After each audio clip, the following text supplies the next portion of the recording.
नमस्कार दोस्तों, मैं मिथुन सिंह स्वागत करता हूं आप सभी का। आशा करता हूं आप सभी बहुत अच्छे होंगे। तो चलिए, रीट एग्ज़ाम के लेवल 2 का सीडीपी यानी कि बाल विकास के आंसर की को हम लोग देखेंगे इस वीडियो में। पूरे 30 क्वेश्चंस को बिल्कुल एक्सप्लेन के साथ आपको बता दिया जाएगा ताकि आपका कोई भी डाउट नहीं रहे। आपका लेवल 1 हो, लेवल 2 हो, सारे आंसर की चैनल पे अपलोड किया जाएगा। अगर आप पहली बार चैनल पे आए हो तो सब्सक्राइब का बटन नीचे दिख रहा होगा, दबा दीजिए और लाइक का बटन दबा दीजिए। चलिए, अब कोई भी बिना किसी इधर उधर की बात किए हुए डायरेक्ट मुद्दे पे आते हैं और सारे क्वेश्चंस को हम लोग सॉल्व करते हैं। देखिए, वेरी फर्स्ट क्वेश्चन आपके सामने ये रहा, डिसलेक्सिया क्या है। तो देखिए, डिसलेक्सिया जब आप पढ़ने में आपको दिक्कत आती है, विजन की प्रॉब्लम आती है जिसके कारण आप पढ़ नहीं पाते हो, तो ये पढ़ने में जो दिक्कत आती है यानी डिफ़िकल्टी इन रीडिंग स्किल, इसका राइट आंसर होगा। यानी कि 1 का आंसर क्या हो जाएगा, ए हो जाएगा। नोट कर लीजिएगा। आगे बढ़ेंगे अगले क्वेश्चन की ओर। आपको बताना है आईक्यू का फॉर्मूला क्या है। तो देखिए, आईक्यू का फॉर्मूला जो होता है ये होता है MA अपॉन यानी कि mental age upon chronological age into 100। याद रखिएगा, इसी तरह से हम लोग IQ निकालते हैं। तो देखिए, इसका जो राइट आंसर है, फिर से एक बार 2 का भी A हो जाएगा राइट आंसर। अगले क्वेश्चन की ओर हम लोग बढ़ते हैं। नेक्स्ट क्वेश्चन आपके सामने ये रहा, एसिमुलेशन क्या है यानी कि आत्मसातकरण क्या है। देखिए, जब आप जो करंट स्कीमा में कुछ नए चीज़ों को ऐड करते हो, एक्सटर्नल वर्ड में ऐड करते हो, इंटरप्रेट करते हो, यानी कि करंट स्कीमा में वर्तमान जो आपकी स्कीमा है उसमें जो है इंटरप्रेट करते हो एक्सटर्नल वर्ड को, नई चीज़ों को ऐड करते हो, वही है। जैसे देखो, मैं एक बात बताता हूँ। एक बच्चा है, वो अगर कौवा को उड़ता हुआ देख रहा है और अगली बार उसने हेलीकॉप्टर को उड़ता हुआ देखा तो बोलेगा देखो मम्मी कौवा उड़ रहा है। तो माँ बोलेगी ये कौवा नहीं, हेलीकॉप्टर भी ऊपर में उड़ते हैं। तो बच्चा के दिमाग में क्या आई कि नई इन्फॉर्मेशन आई और उसने उसे जो है ऐड कर लिया। तो ये हो गया एक्सटर्नल वर्ड में ऐड करना ही एसिमुलेशन कहलाता है। एकोमोडेशन ये हो गया कि वो आगे से डिफ्रेंशिएट कर पाएगा कौवा कौन है, हेलीकॉप्टर कौन है। अगले क्वेश्चन की ओर हम लोग बढ़ते हैं। आपको बस ये बताना है 3 पिलर्स ऑफ एजुकेशन यानी कि एजुकेशन के 3 पिलर कौन कौन से हैं, शिक्षा के प्रमुख 3 आधार कौन कौन से होते हैं। शिक्षक, छात्र और पाठ्यक्रम यानी कि टीचर, स्टूडेंट एंड करिकुलम, यानी 4 का आंसर क्या हो जाएगा, ए हो जाएगा। बढ़ते हैं नेक्स्ट क्वेश्चन की ओर, जो कि आपके सामने ये रहा। आपको बस ये बताना है, a series of picture is shown to the subject यानी कि किसी एक व्यक्ति को एक पिक्चर दिखाया जाता है, श्रृंखला दिखाई जाती है, and he is asked to make a story. देखिए, यहाँ पे इसी लाइन पे सारा आंसर है। उसे कहानी बनाने के लिए बोला गया है, and is use to in projective technique. तो इसे कौन सा वो यूज़ करेगा। देखो, जब भी वो रोल प्ले करेगा तो वो उसमें पार्टिसिपेट करेगा, नाटक वगैरह हो या कोई और चीज़ हो। और देखिए, ड्रामेटिक प्रोडक्शन ये भी नहीं होगा। यहाँ पे देखो, रोसार्स की भी बात नहीं की गई है। तो ये टैट यानी कि कथात्मक सन प्रत्यक्षण जो परीक्षण है ये किया जाएगा। यानी कि इसका आंसर भी 5 का ए ही हो जाएगा। लगभग लगभग ए आंसर आ रहे हैं इसमें। आगे बढ़ेंगे अगले क्वेश्चन की ओर।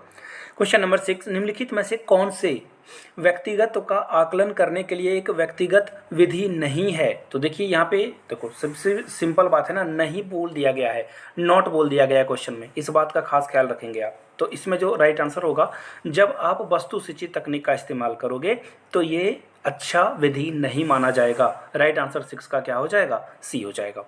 बढ़ेंगे अगले क्वेश्चन की ओर। देखिए, पूछा गया है, निम्नलिखित में से कौन सा मानसिक मंदता के वर्गीकरण के अंतर्गत नहीं आता है।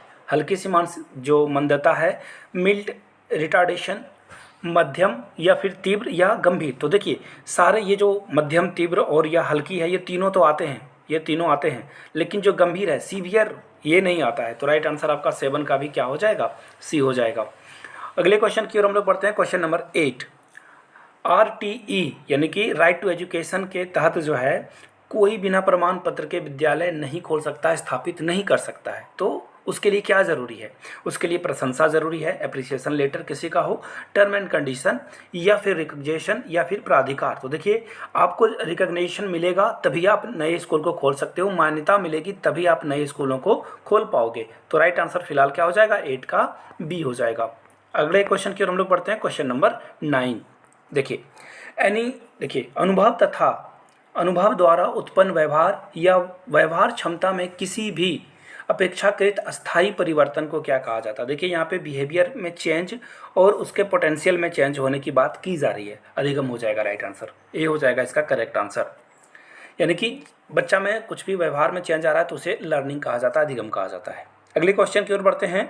Which among the following is involve in a learning process. Learning process के लिए कौन जिम्मेदार है? शारीरिक, पर्यावरणीय, मनोवैज्ञानिक या सभी? तो राइट आंसर आपका सभी हो जाएगा। सभी के कारण हम लोग सीख पाते हैं। बढ़ेंगे अगले क्वेश्चन की ओर। क्वेश्चन नंबर 11, आपको ये बताना है 11 में कि वो कौन सा निकटतम वातावरण है जिसमें व्यक्ति रहता है। तो देखिए ये इसका राइट आंसर होगा माइक्रो सिस्टम, यानी कि सूक्ष्म प्रणाली में मानव रहता है। 11 का आंसर ए हो जाएगा। बिल्कुल सिंपल सा क्वेश्चन था। अगले क्वेश्चन की ओर हम लोग बढ़ते हैं। आपको बस ये बताना है कि किसने थ्योरी ऑफ मल्टीपल इंटेलिजेंस की बात की है। आपको पता ही होगा कि 8 मल्टीपल इंटेलिजेंस की बात की है हार्वर्ड गार्डनर ने। तो राइट आंसर आपका क्या हो जाएगा? ऑप्शन ए हो जाएगा करेक्ट आंसर। अगले क्वेश्चन की ओर हम लोग बढ़ते हैं। Which of the following is not a biological determinant of personality, यानी कि निम्नलिखित में से कौन सा व्यक्तित्व का जैविक निर्धारक नहीं है। देखिए नहीं पूछा गया है, नोट पे आपको ध्यान देना था। नोट तो देखिए पहला भी आंसर सही है। यहाँ पे देख लीजिए कौन कौन सा सही है। पहला आंसर सही है, फर्स्ट सेकेंड थर्ड आंसर सही है, लेकिन सिचुएशनल संरचना है यानी स्थिति जनक जन्य संरचना नहीं होगा। आंसर डी आपका करेक्ट आंसर हो जाएगा। किसका? 13 का डी।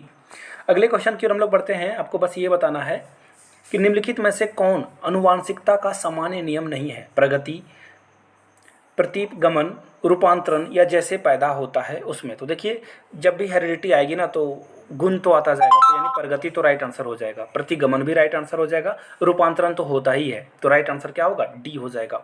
14 का आंसर क्या हो जाएगा? डी के साथ हम लोग जाएंगे। बढ़ते हैं क्वेश्चन नंबर 15 की ओर। आपको बस ये बताना है राइट टू एजुकेशन एक्ट 2009 के अनुसार किस क्लास तक की पढ़ाई को अनिवार्य रखा गया है। तो देखिए क्लास 1 to 8 तक के बच्चों को पढ़ाना आपको अनिवार्य है, सरकार ने ये कहा है। इसे आगे बढ़ा दिया गया है, लेकिन राइट टू एजुकेशन के तहत तो फिलहाल 8 तक की ही बात की गई है, यानी कि 15 का आंसर ए हो जाएगा। बढ़ेंगे क्वेश्चन नंबर 16 की ओर, जो कि पूछा गया है अनुवांशिकता तंत्र के अध्ययन के क्षेत्र में नवीन शोध किस दिशा की ओर अग्रसर हैं। तो देखिए इसका जो राइट आंसर होगा सारे, कोशिका विज्ञान भी होगा, जीव मिति भी होगा और जानवरों का प्रायोगिक प्रजनन भी होगा, यानी कि डी आपका करेक्ट आंसर हो जाएगा। 16 का डी। बढ़ेंगे नेक्स्ट क्वेश्चन की ओर। नेक्स्ट क्वेश्चन की ओर हम लोग बढ़ते हैं। यहाँ से देख लीजिए आप नेक्स्ट क्वेश्चन। वेट मिनट, ये रहा क्वेश्चन नंबर 70। देखिए क्या पूछा गया है।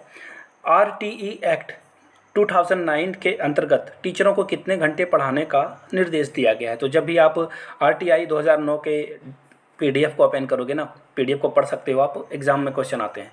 45 आवर्स, राइट आंसर आपका 45 आवर्स होगा। पढ़ते हैं क्वेश्चन नंबर 18 की ओर। आपको बस ये बताना है शिक्षकों के मानसिक रूप से विक्षिप्त, यानी कि जो थोड़े से मेंटली रिटार्डेड हैं, उनको निर्देश देते समय यह ध्यान रखना चाहिए कि वो परीक्षा में उत्तीर्ण हो जाए। बिल्कुल नहीं, परीक्षा में उत्तीर्ण कराना शिक्षक का काम नहीं है। अधिक व्यावसायिक कौशल जीवन में सीखें नहीं, लगातार प्रतिस्पर्धा खेलों में समय बिताएं नहीं। आपको क्या करना है, देखिए हमेशा याद रखिए इंक्लूसिव एजुकेशन, समावेशी शिक्षा की ओर आपको लेकर जाना है, यानी कि समान बच्चों के साथ, देखो लो यहीं पे आंसर छिपा हुआ था, समान बच्चों के साथ आपको प्रतिस्पर्धा के लिए, उन्हें कंपटीशन के लिए क्या करना है, इंकरेज करना है। Right answer option C correct हो जाएगा। बढ़ेंगे अगले क्वेश्चन 19 की ओर। Learning through reward and punishment, ये क्या है। देखिए लर्निंग जो है जब भी आप पनिशमेंट और रिवॉर्ड की तरह सीखते हो तो ये क्लासिकल कंडीशनिंग है, याद होना चाहिए आपको। 19 का डी करेक्ट आंसर हो जाएगा। शास्त्रीय अनुबंधन हिंदी में, आपको वैज्ञानिक अनुसंधान करने की दिशा में निम्नलिखित में से कौन सा एक कदम नहीं है। देखिए फिर से नहीं बोल दिया गया है। राइट आंसर आपका क्या होगा, नहीं वाला होगा। तो देखिए फिलहाल जो राइट आंसर होगा आपका वो है संशोधन, शोध, निष्कर्षण, यानी कि रिवाइज आपको करने की ज़रूरत नहीं है। जब आपने रिसर्च कर ली है तो फिर से उसे रिवाइज करने की ज़रूरत नहीं है। डायनेमिक अप्रोच होना चाहिए, डेटा कलेक्शन होना चाहिए, जो प्रॉब्लम है उसको रिकग्नाइज करना ज़रूरी है। तो राइट आंसर आपका क्या हो जाएगा, बी।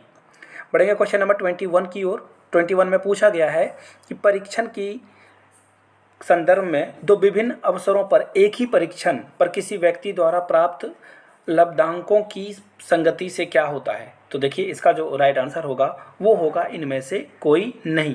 विश्वसनीयता भी नहीं होगा, वैधता भी नहीं होगा, वस्तुनिष्ठता भी नहीं होगा, यानी कि आंसर क्या हो जाएगा, नन ऑफ दीज।